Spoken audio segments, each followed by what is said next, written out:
Hi everyone, it's Erin from EB Mixed Media. I get quite a few questions on how I make my collages, so I thought I would go ahead and do a video on that. I do a lot of reels where I show how I put it together, but they're edited so tightly you really don't get to see or understand my thought process as I'm going through it. So people have indicated they would be interested in that, so that's what this is going to be about.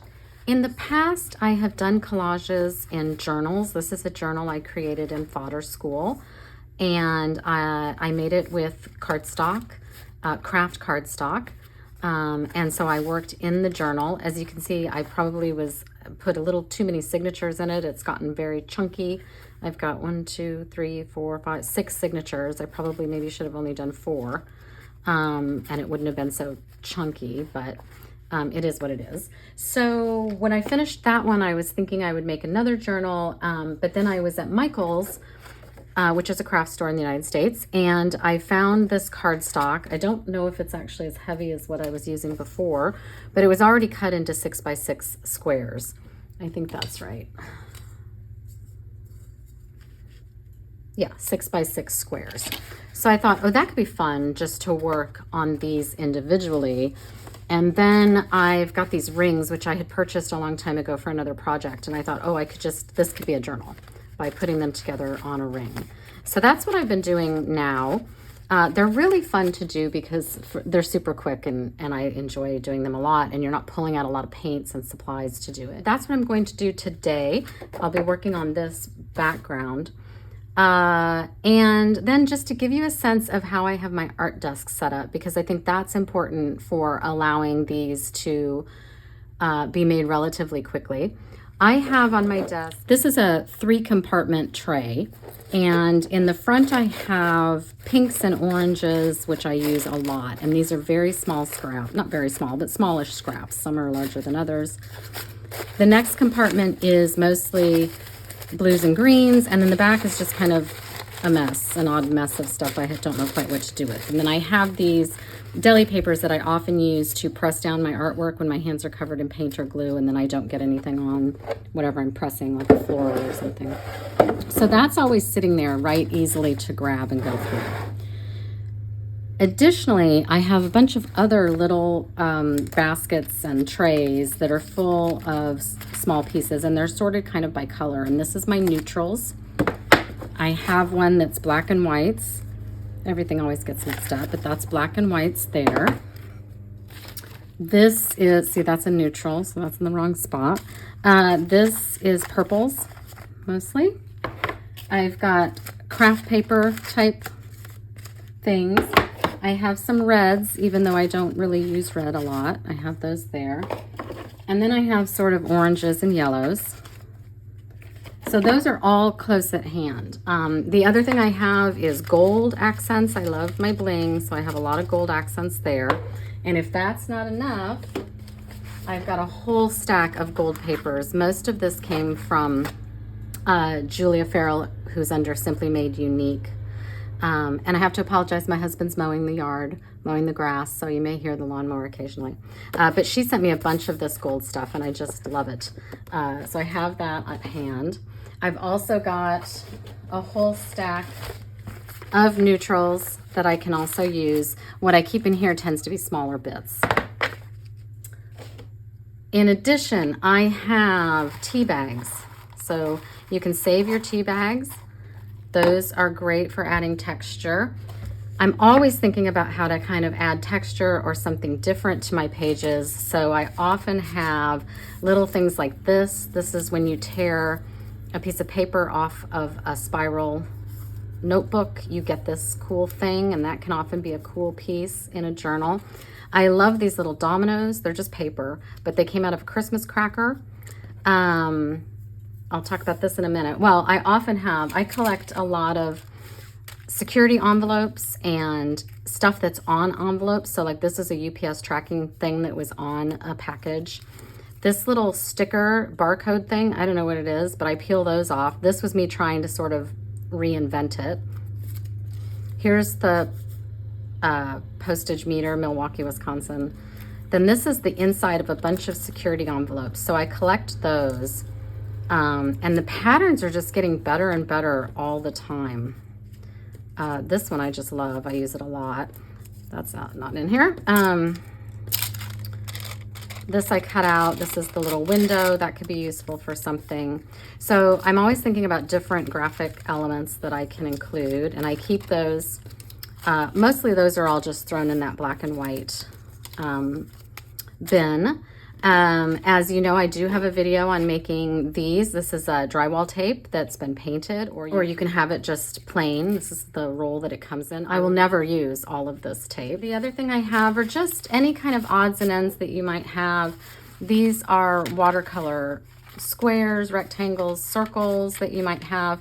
I recently did a video where I was swatching and cutting out the swatches into different shapes, and these were sort of the odds and ends, and we can use those. So that is sort of setting yourself up for success, is having things at hand. So you're not getting up every 2 seconds to go try and find something that might work on your page. You just have it all kind of handy, and you start to recognize the things that you like and the things that you'll use regularly. Other supplies, I always use Yoo-Hoo glue sticks, almost exclusively. I like them. I find they stick well. I find there's a bit of time after you put it down where you can pull it back up and reposition, which I think is great. If I have something heavier, sometimes I use puzzle pieces, and I forgot to mention I love to use bread tags as well. So I have a variety of bread tags in different colors and sizes. Look at the size of that one. And if I'm putting something heavy like that down, I will use art glitter glue.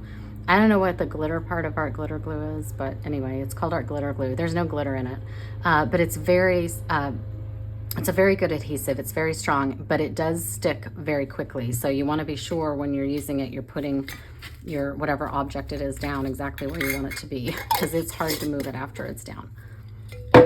Okay, so when I'm thinking about creating a collage, I don't start with a focal point, and I think some people maybe do. They start with something they want to showcase. I don't do that. I have a lot of focal points already made, but I do not start with my focal points. I always start with a piece of paper that just grabs my attention.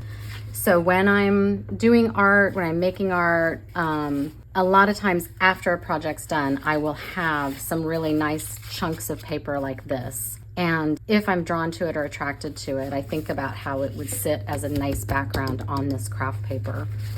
So these are just some larger sheets that I think would work as the start of a collage. Lately, I've been doing a lot with metallics. So that's kind of how I get started on these.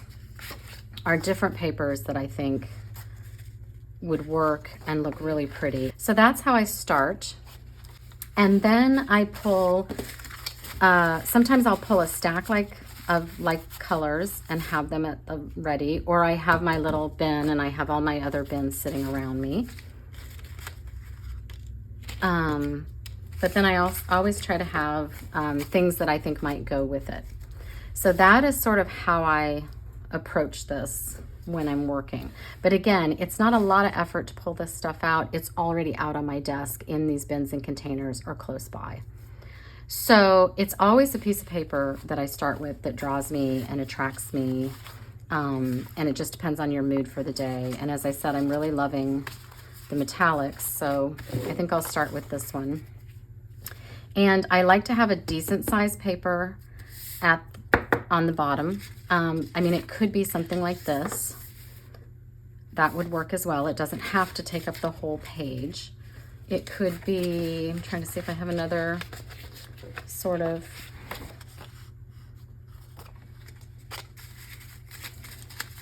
it could be something like this. That's really pretty. So, well, let's do that one. I like that. Let's start with that. And I don't glue anything down at first. So there's my base. So we're working in the greens and blues. And then I just start trying out things. And I look for contrast in pattern. So this has a lot of pattern. This has nothing. That doesn't mean it would stay with nothing. I might jazz it up. But I like that juxtaposition a lot.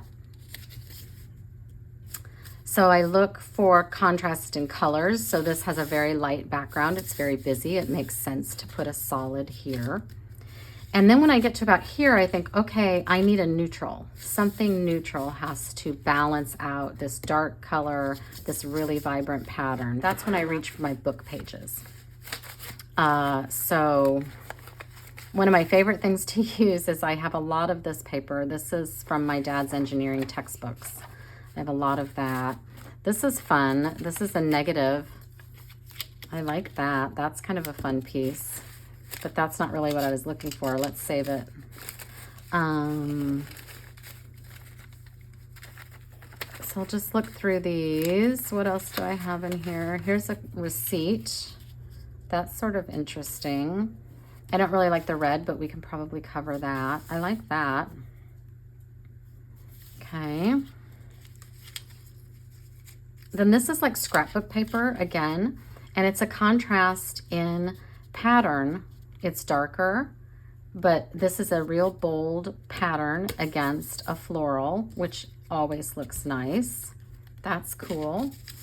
What else? This is some graph paper. That's kind of interesting. It picks up the green, but it's not really working for me. These are raindrops. I think that's, I don't know. I don't like that. Too blue, I think. This is pretty. This is some other craft paper with a stripe. But I almost feel like it's blending in too much with the background, with this. Let's see. Here's another interesting pattern, and it's lighter. So I'm liking this because it's a lighter color than this and this, and it's pulling the blues from here. So I do like that. Another thing to think about, most of my papers are cut. And I do that mostly for storage. They're not all cut. I mean, here's some scraps that are clearly torn. I do have torn pages, but a lot of times when I'm storing scraps, I find they just store better if they are cut into squares or rectangles and have nice clean lines. That's not always the case. I do also find it's easier to do collage with the very nice lines. It's a complete preference thing. So you could take, if I were to take a piece of my dad's, well, let's just look through here a minute. If I were to take, for example, this is a dictionary page, I would rip this because for some reason, I think book pages do look better with a torn edge. So I would have no problem including that with the torn edge there. I think that's really attractive.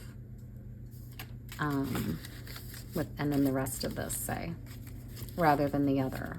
But I'm not liking that here today. I'm liking this. So it's completely personal preference about whether you want edges torn or edges straight.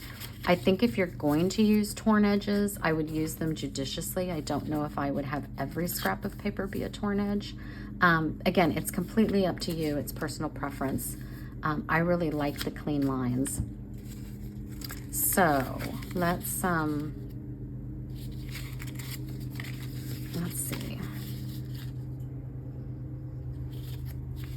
How about we tear this one just for fun? Or maybe you only tear a bit of it. I think the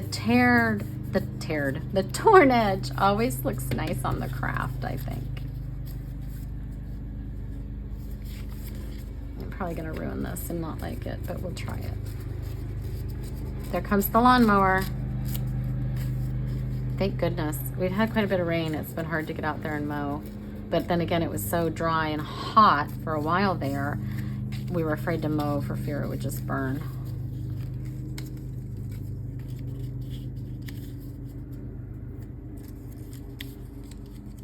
That's kind of fun. I don't know if it's too much.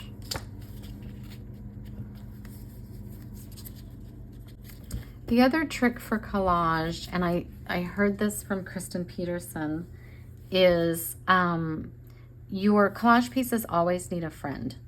So, meaning you don't want to take necessarily a little piece and just stick it alone in a corner by itself.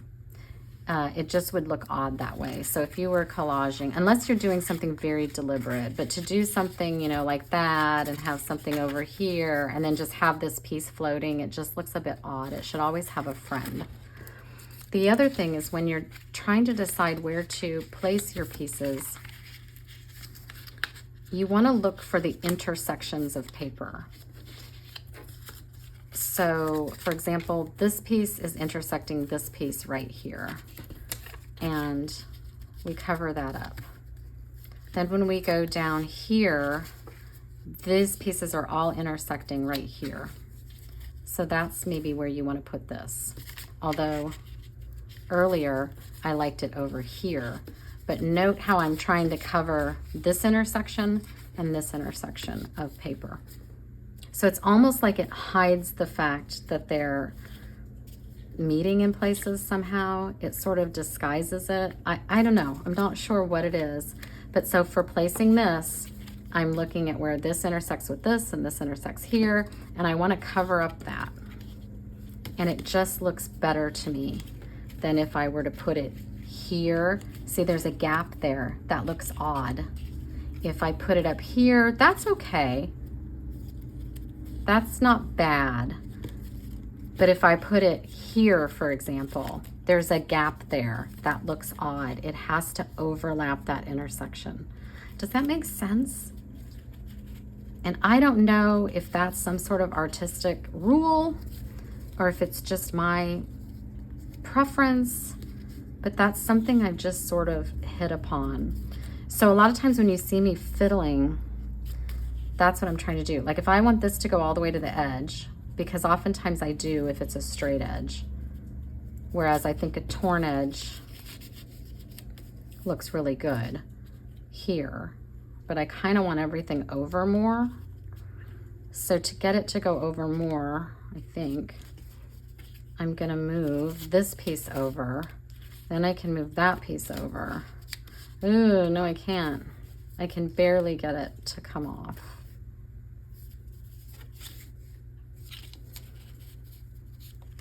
Because this isn't very long. And that's a bummer. I like that piece. So a little issue here is I really want this to be over here, right?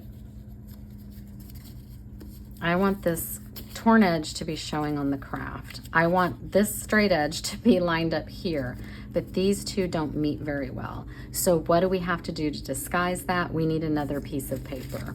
So maybe this is where something like this could go. Something like the negative maybe could go there. See, now that's covering that weirdness up. I think this is too big though. Let's try just, and the mower's back. You know, maybe something like that. Oh, maybe we want it to go more vertically because we're going horizontally. I don't know, I'm not digging this very well. That's too much the same. Let's see.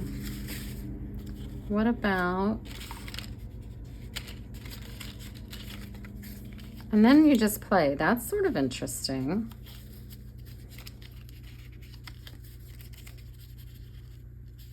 Kind of like that. I do kind of like that.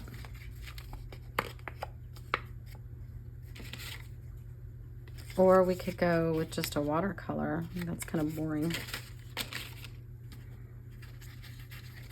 Okay, and then at some point I get sick of holding everything down and fiddling, and I do start gluing because I know the basics of where I want where. And then I think, okay, I'll worry about exact placement when I start to glue. But if I were to do something like that, the other thing is I don't ever really like anything centered in the center. So if I'm gonna use this, it's gonna have to be off a tad, either direction. And I don't know if I like those two greens together. That's pretty, that's not centered. So I could do something like that. Now, I've got all this blank space up here, so I'm gonna wanna do something, but it could be that if I do a floral, it will come over there. So let's stop with that.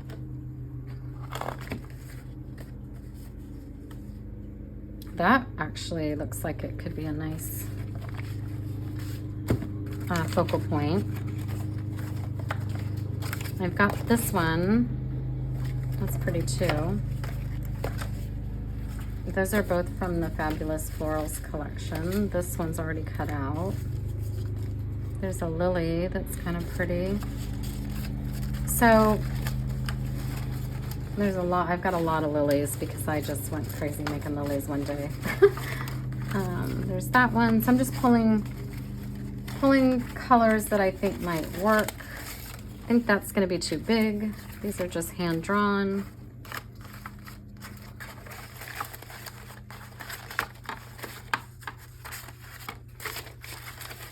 What else? What else? What else?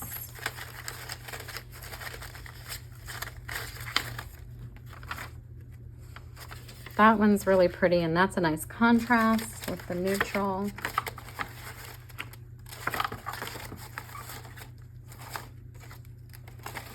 All right, let's see. Let's start gluing, and then we'll see which one of these seems to work. Okay? So we're starting with this piece. I like to have a piece of paper where I can do my glue so I don't get it all over my desktop, although I do always get it on my desktop. I'll put that down. And I feel like I kind of want something on here, but I'm not sure what.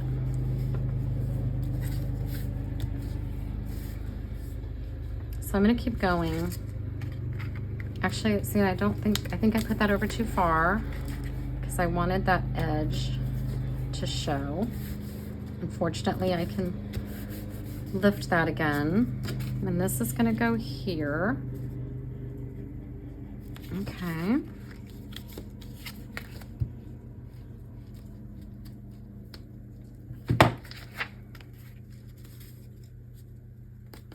And I'm noticing whenever I did this, I didn't finish it or something. I missed a couple here. There we go.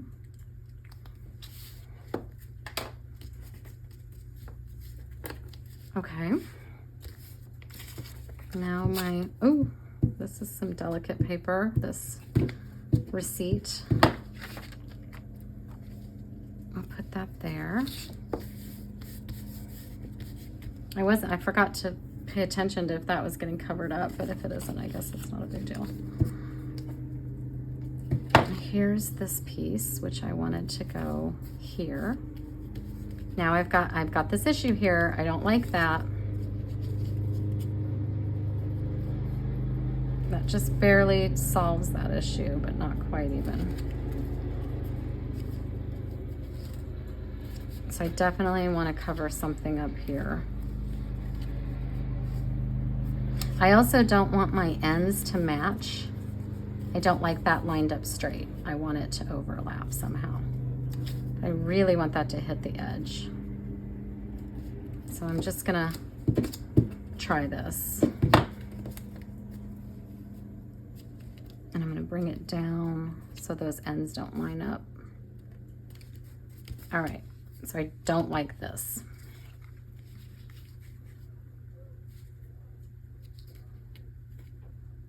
I don't love that.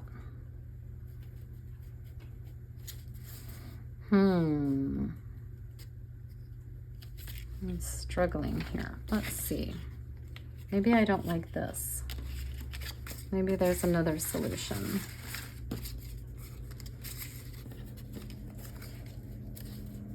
That's sort of a nice dark contrast. Ooh,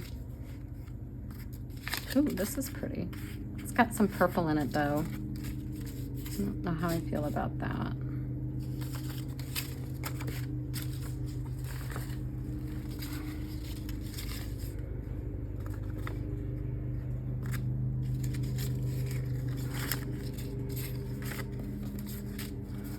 There's a green.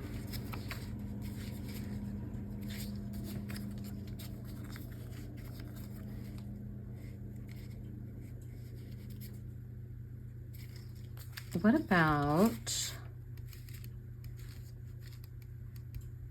something gold? Something like that. I like that. And that covers up this little issue right here where those don't quite meet. Now you don't really notice that they don't quite meet. I like that. Let's throw that on there.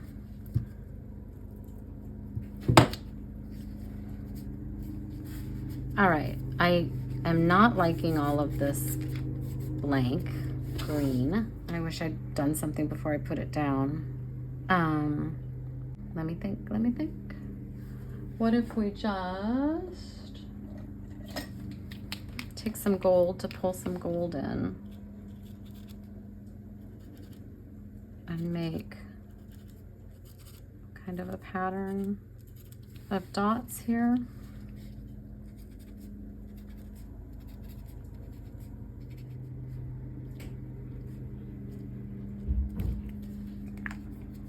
There, that's better. That jazzes that up a little bit. Now, do I want to put this in? I don't know. Okay, let's take a look at some of these florals. There's that one, which is okay. I don't know. There's this one. That's really almost, I feel like that's almost too big. It's covering up this whole thing, which is a nice. Okay, so this could be nice in that it's covering in, it's getting us into this area, which sort of, I can cover up that I'm kind of not liking, but it fills this corner. So I sort of like that. This is more of a plain one. Ooh, that's pretty. Ooh, I kind of like that. I've got this daisy. I've got this wild metallic bachelor button, but I feel like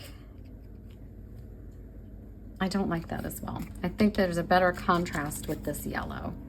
And we don't have a lot of yellow except for what's here. So I think that's why this yellow seems to be working better. I'm gonna cut this out really quickly and try it as well. So my daisy is cut out here. And in case you're wondering, this is from the Fabulous Florals Rustic Daisy set. You can get this at Joggles. The lily is from the Daylily set.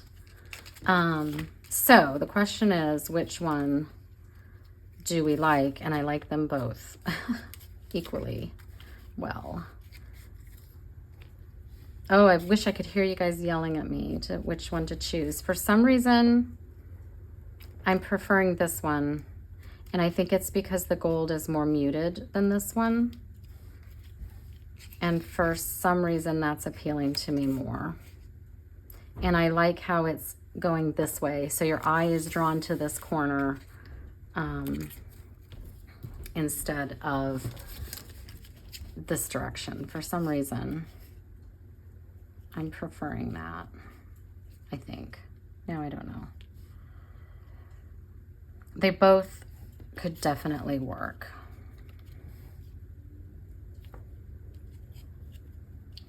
There's something about the way the eye is going. I prefer that. I think this is a prettier flower, the paint job or whatever. But there's just something about the fact that this is leaning that direction that is appealing to me. So that's what I'm going to do. Yeah, that's what I'm going to do. Sorry, all you Daisy fans. We'll get it the next time. All right.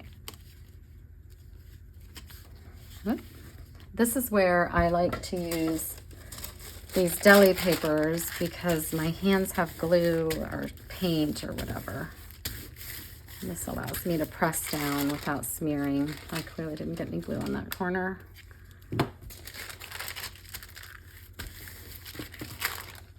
Or this corner.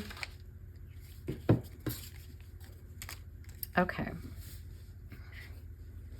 Now, I like to use sentiments. Several sets of these Tim Holtz sentiments. So this is the Small Talk Ideology set. These are clippings, sticker books. So they're clippings as if they've been cut right out of a book. This is a new one I just got, a bit bigger print. And then this is another one I got because it's metallic. So this is new to me. I got this one at Joggles. And I think we could get away with a longer sentiment on this one. So for example, this says see possibilities everywhere in the black. Do I like the black? I don't know. Ah, yeah, I think I prefer the white. And once again, when I'm picking a spot for the sentiment,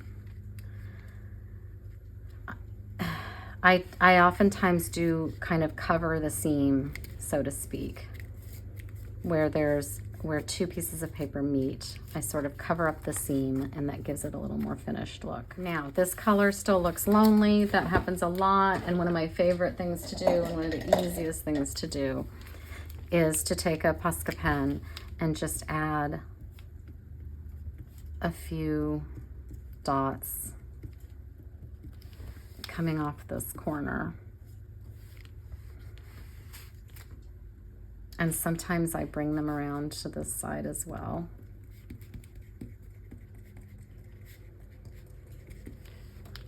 Just like so. You know me and my gold. Do I like this or not? I'm not sure. Do that. And there we go. So I hope that helps you understand a little bit more about my thought process when I'm doing collage, and some of the techniques I use to make a compelling, interesting piece that is cohesive, I guess, rather than compelling. I guess I want to say it's cohesive. Hopefully that helped you. I had intended to do 2, but I think this has become a very long video, so I may go ahead and do a part 2. So look out for that if I do decide to do that. In the meantime, you can find me on Instagram. I'm at EB Mixed Media. That's EB_Mixed Media. Thanks everyone. Bye.